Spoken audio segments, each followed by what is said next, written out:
Yeah. So, lads, what type of ball would you typically use on a Saturday? So I use a Strixon Ad 333, whatever they are. Right, that Fair enough. is so busy. Honestly, that is so busy. I would use whatever I find.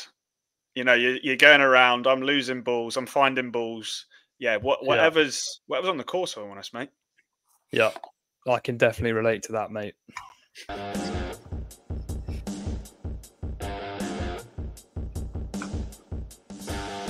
Welcome to the No Ifs, Putts and Bogeys podcast. We are a no-nonsense, straight-talking golf podcast discussing all the hot topics in the world of golf. This podcast is brought to you in association with Barretto Golf, a stylish, affordable golf clothing brand. Please visit barrettogolf.com for all the latest offers. That's BARRETO golf.com. This podcast is also brought to you on behalf of the Golf Gang Network. Please do go and check out some of the other golfing podcasts. And without further ado, I will pass you on to your host, Mr. Harry Clark. Episode 11. We are back. And to the person who's listening from Indonesia, hello, how are you? Yeah, they're doing well, I reckon, mate. Yeah, Indonesia. I hope they are. Right, this episode is all about AB and his latest club fitting. So Yes, boys. It's going to be good banter because he doesn't really talk that much and he doesn't get a chance to talk that much. But today, he's going to have to fucking talk. It's all me today, boys. DB's had a few individual eps, and as we've all experienced, he talks over both me and Harry every week anyway. So you boys gave me this fucking big microphone. What do you expect? He's doing it right now. Look, see, right on cue. I was just about to say the same. Oh, God. Right. Anyway, So, boys, I'm glad we finally got together because I have been sitting on this for about a month. But basically, I went and got fitted for some new clubs. So I think I mentioned a few weeks ago when we recorded a pod, you know, my scores have been going a little bit south recently, and having recently switched golf clubs in terms of my membership, and I'm now on a much harder course, and, you know, playing a easier course every week. And then even when you go away, it can still be quite hard. I've thought I'm finally going to go out and do this process and get myself a new set of golf clubs. So to give a bit of context to start with, just to sort of set the scene, DB knows about this, but basically my existing or my current set of golf clubs, I purchased secondhand from Facebook Marketplace. Now, the good thing about this is that although they came off Facebook, they ended up being brand new for me because someone had won them in a raffle at their local club and they weren't left-handed. So they just took them, put them on Facebook. I bought them for about 140 quid and I ended up getting a driver, 4-iron through to 9-iron, and then a pitching wedge and a sand wedge, all brand new for 140 quid, right? And this was 4 years ago when we both started playing golf, so mid 2020. So I've had them for 4 years. They've done me absolutely no harm whatsoever. They've been a great sort of learning set, but they are Yonex, right? So not typically renowned for being a golf brand. And I've thought I'm going to go and finally go and get fitted for a new set of golf clubs. So I think, DB, you've done this process or something similar either last year or the year before. Yeah, so just on your Yonexes, I have to say, you've had absolute value out of that. Value they're unbelievable. Yeah. You've had a touch there, 140 quid for 4 years worth of golf. Absolutely. So if anyone's thinking, by the way, that golf is a really expensive sport and, I can't play golf because I can't afford it, or do this, or, you know, whatever your perceptions are, look in your local newspapers, look in the second-hand shops, look in charity shops, look on Facebook.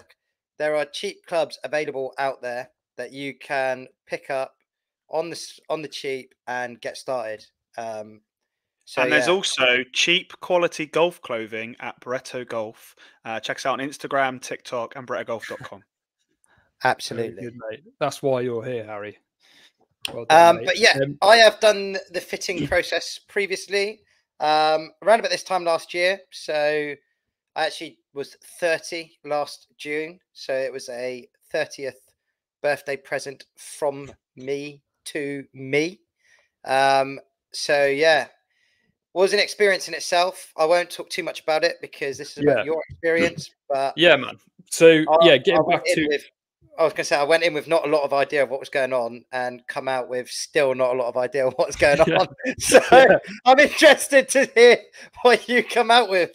well, as we know on this podcast, I am very much stats nors and a data nors. So I went in much like you did with absolutely no idea.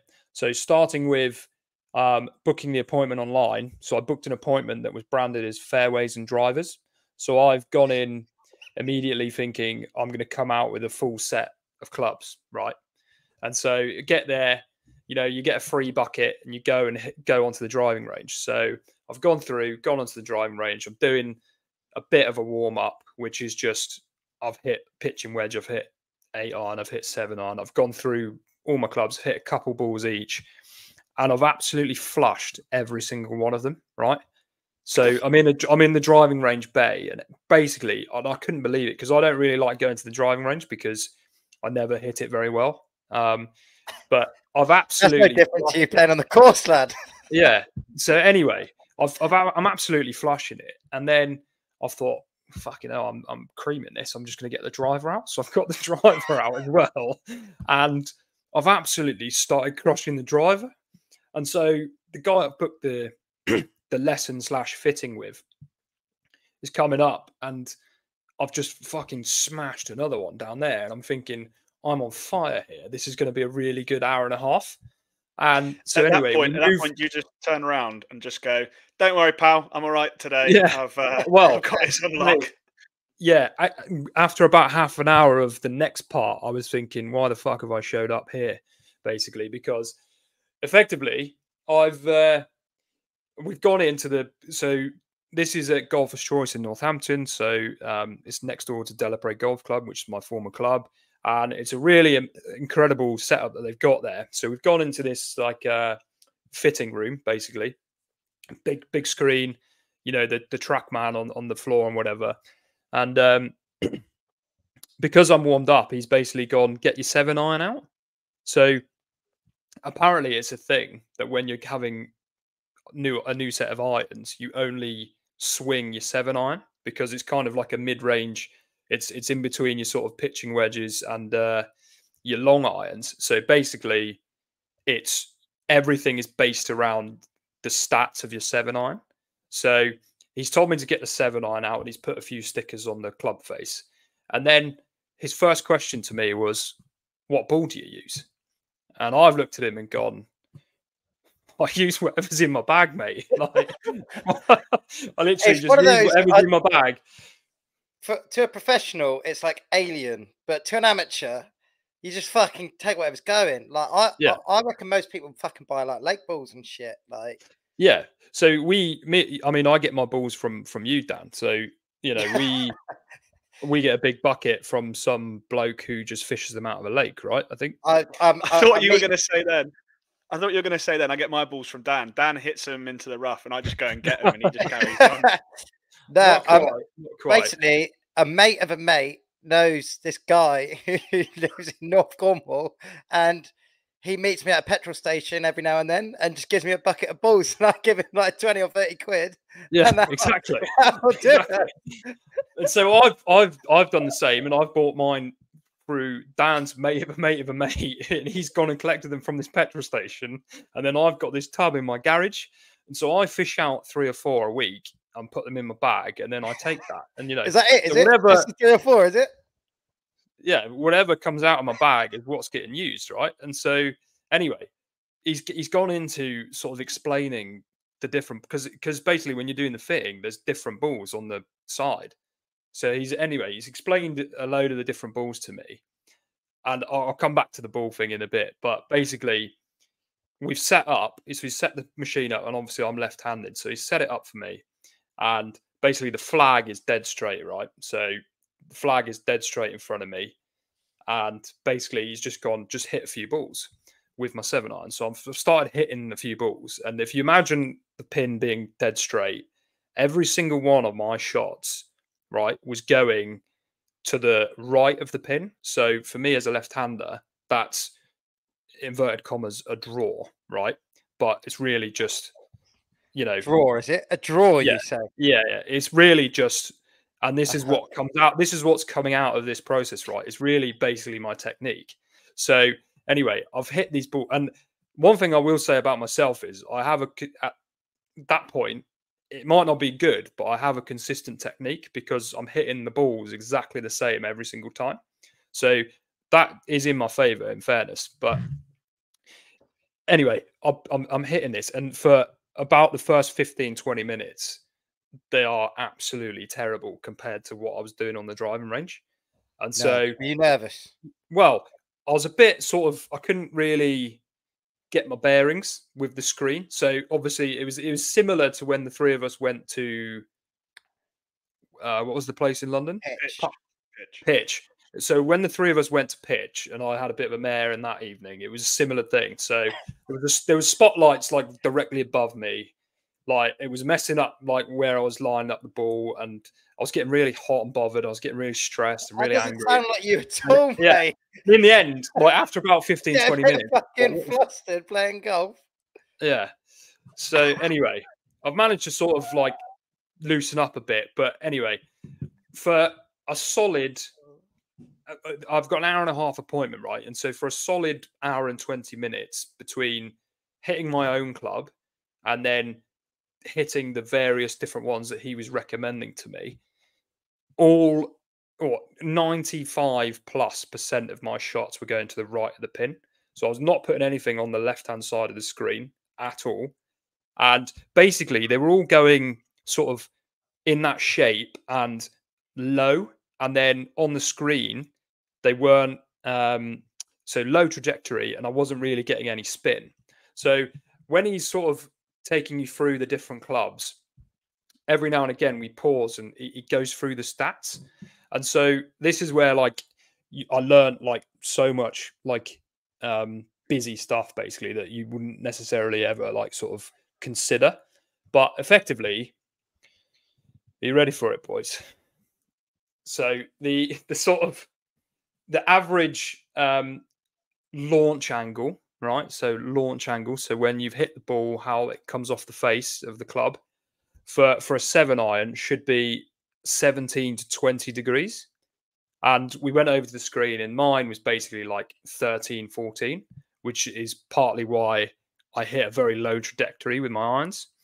And then the second part is the spin rate, so the RPM. And so again, for a 7-iron, the average or the sort of where you should be in terms of spin is 5,700 to 6,200 RPMs. And so that for me was like 4,000. So basically what he said to me is your launch angle's too low and you're not getting enough spin. And that's basically because of the way I'm swinging the club and my technique basically. And so all this sort of stuff is people that I play regularly or play with regularly would be able to say to you, you've got a low ball flight with your irons and you don't often get much spin. So when I'm hitting iron shots into the green, I will often like bounce and roll through or whatever. And so that's like not a surprise to me, but to just see the actual like detail on a screen and have it like confirmed I found it just absolutely fascinating to just confirm that, what you know about your game, but actually see the numbers is like pretty mad. Yeah. So question number one is, did he coach your swing to try and help you get a higher ball trajectory before he recommended a club? Don't answer. Question two is, did he recommend you a ball to use that will help you generate more spin? And what ball did you use during the fitting? Wow, DB, they are great questions, mate. Thanks, mate. Thanks. Yeah. So Give myself a pat on the back for that one. Yeah, if I think back to your first question, in terms of monitoring my technique and recommending my technique or whatever, critiquing it, he did, but not until the very end. So we settled on a club first of all. So basically, for let's say an hour and 15, hour and 20, I was just trialing out different clubs. But his knowledge of the clubs that he had in his range, he wasn't giving me like every brand. He was going, right, this guy's got low trajectory, low spin. This type of club head by this brand is what you want. And so while I was trying them all out, I was still going to the right of the pin, but I was, getting a little bit more or a little bit better launch angle, bit more spin, etc., etc. And then eventually, after this process of I think I tried a few different Callaways, a few different tailor-mades. Let's say a maximum of like 5, right? And he's just popping off the different heads and putting them on different shafts and things like that. So it's all unbelievable when you're trying to do it. And then, then basically your second question was did he recommend you a golf ball? Yeah, so he did. Yeah, were you using? Yeah, during the. Yeah, so he recommended to me a Pro V1X Velocity, both in terms of getting a better launch angle and spin, and also price point, because it's obviously cheaper than a Pro V1. So, so that, watch this space. I might adopt that logic as well. I've still got a big bucket in the garage, so I'll get through them first, but then I shall probably buy some Pro V1X Velocities based on that recommendation. Mate who's going to be fishing them out the old pond is going to be devastated that you're not coming back to him anymore. I want to say the guy at the petrol station is called Doug. Douglas Golf Balls, I got him saved as. Yeah, me too. Yeah, Doug Golf Balls, yeah. Yeah. He pied me once, so I have to go through you still. But anyway, we're going off on a tangent. So yeah, anyway, and then so that was his ball rate. So for the duration of that session, I hit a Pro V1X Velocity. Okay.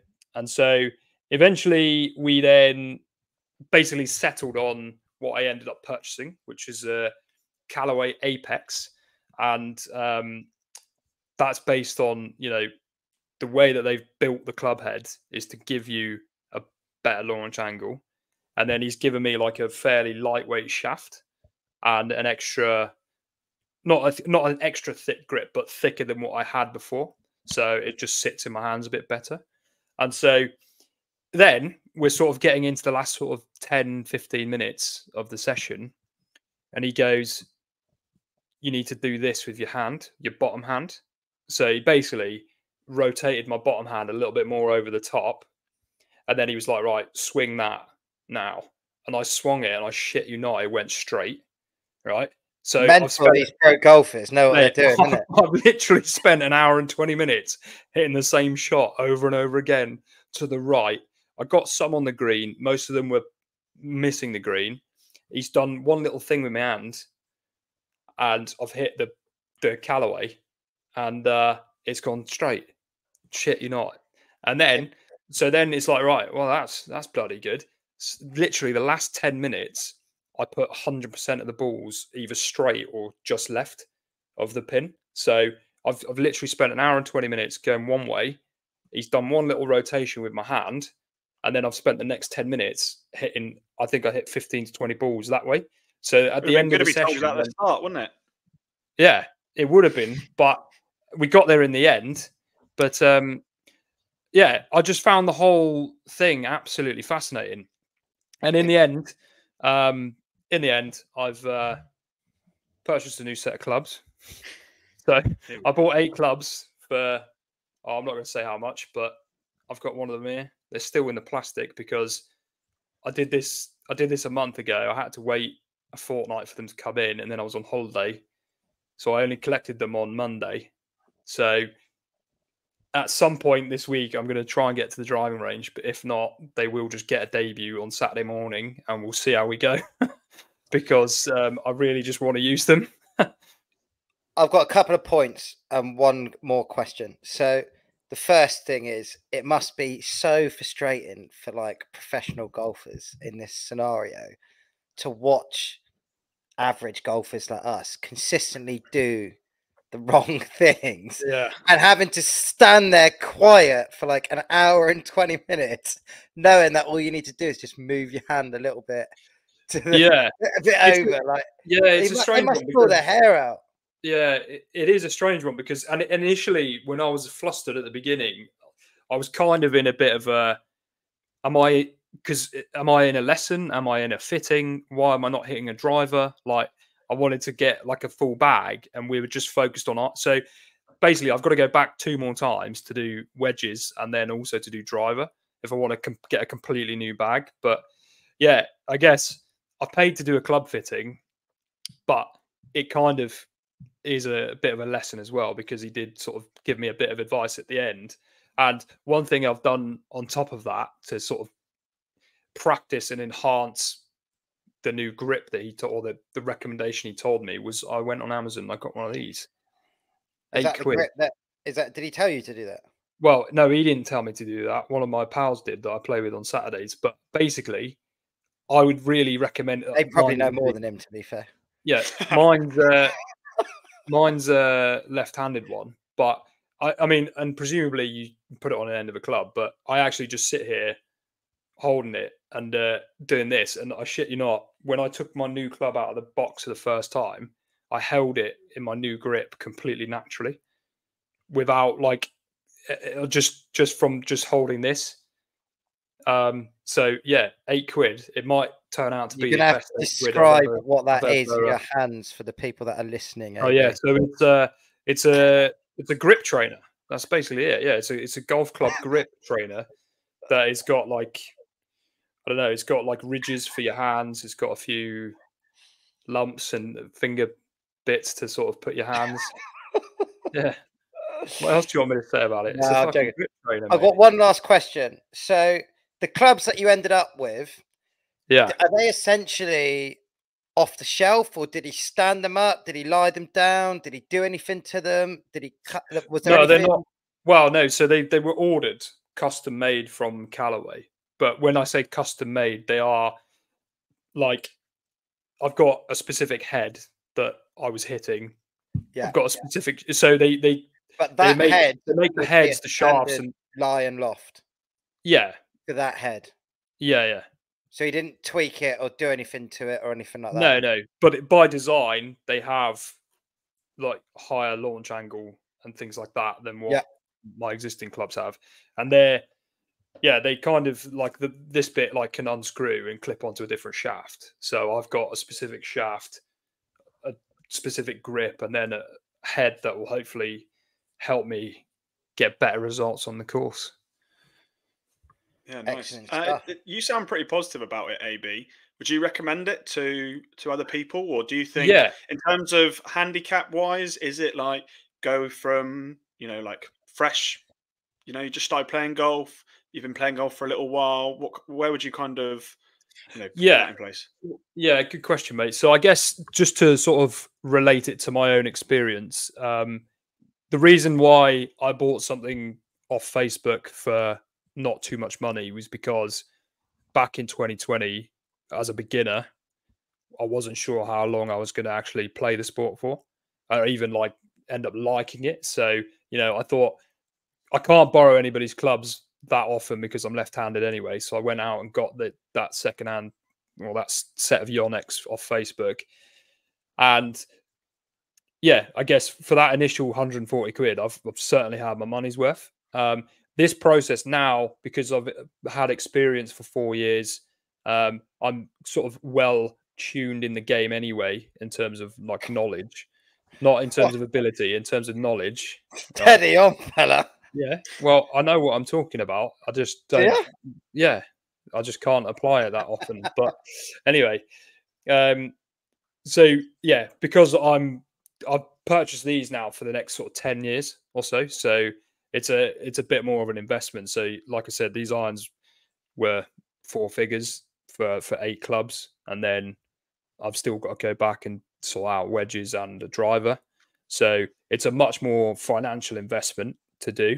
But actually, as a process, if you're at that, I would say if you're starting brand new, I would always recommend buying something secondhand or getting something off a mate, just so you're not having that sort of financial, because you need to start playing somehow and working out what you think your technique is to go in and get the benefits of the data. Because like I said, for an hour and 20 minutes, I hit the ball in such a specific way that he then recommended something for me to counteract that, basically. Whereas if you're brand new, never swung a golf club before, and you walk into a store and say, I want a new set of clubs, you're not really going to get anything worthwhile out of the data. So they're only going to give you something off the shelf, really. They can only, you can't really know. They can't really recommend too much other than, oh, do you like the look of this one? Does this feel nice in your hands?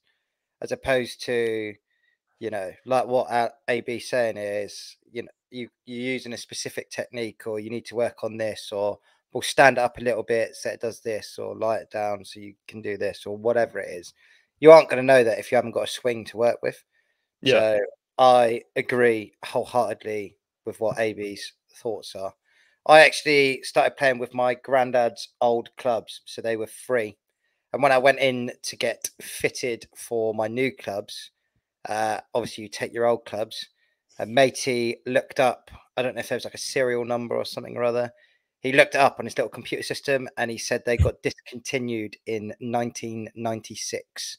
So they were nearly as old as me, and I was still getting around the course. Yeah. But 100%, if you've got some sort of experience behind you, 3 years, 4 years, whatever, and you're using an older set, I would definitely recommend doing it, because